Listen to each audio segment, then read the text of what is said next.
Alors, quand on est propriétaire, on a souvent un capital, un patrimoine, mais qui n'est pas toujours, disons, en facile d'accès. Aujourd'hui, on va décortiquer une solution financière bien spécifique, le prêt de trésorerie hypothécaire. Pour ça, on s'appuie sur les infos du cabinet Atout Conseil. Allez, on y va? C'est une situation super classique, n'est-ce pas? On est propriétaire, la maison vaut de l'argent, c'est super, sauf que cet argent, il est littéralement coincé dans les murs.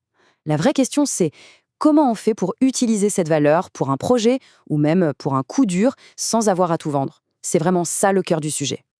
Et voilà, cette situation, eh bien, ça nous amène directement à ce qu'on pourrait appeler le dilemme du propriétaire. En fait, le dilemme, il est assez simple à comprendre. Pour beaucoup de gens, la maison, c'est l'essentiel du patrimoine, parfois même la totalité. La valeur est là, elle est bien concrète, mais elle est immobilisée. On dit souvent qu'elle est gelée dans la pierre. Du coup, on a l'impression que la seule solution, c'est de vendre. Mais est-ce que c'est vraiment le cas? Alors, comment on fait pour dégeler tout ça? Eh bien, justement, la source qu'on analyse aujourd'hui, elle propose une solution pensée exactement pour ce genre de situation. Cette solution, c'est le prêt de trésorerie hypothécaire. Le principe est vraiment simple. Le propriétaire se sert de son bien immobilier comme garantie pour obtenir de l'argent, des liquidités. Et là, attention, le point crucial, c'est que ça marche même si un crédit immobilier est déjà en train d'être remboursé. Ça, c'est un détail qui change vraiment la donne.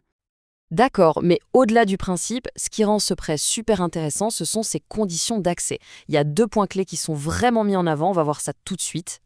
Le premier point, et franchement, c'est un avantage énorme, c'est possible d'obtenir ce prêt sans apport. Zéro apport. C'est une barrière qui saute, tout simplement.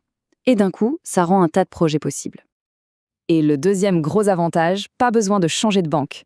On sait tous à quel point c'est pénible de devoir tout déménager, les comptes, les prélèvements. Là, rien de tout ça.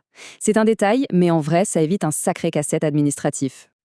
Bon, on a compris, les conditions sont plutôt sympas. Mais concrètement, une fois qu'on a cet argent, on en fait quoi? Eh bien, comme on va le voir, les options sont assez nombreuses. En fait, les usages sont super variés. Ça peut être un simple besoin de trésorerie, pour souffler un peu, ou alors pour injecter de l'argent dans une société en compte courant. On peut aussi s'en servir pour des projets de vie, comme faire une donation à ses enfants. Et puis bien sûr, il y a les investissements plus classiques, financer des travaux, une rénovation énergétique, très à la mode, s'acheter une voiture, un bateau, ou même acquérir un terrain.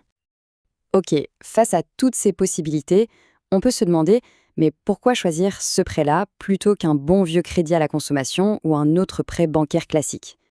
En fait, le document le présente vraiment comme une alternative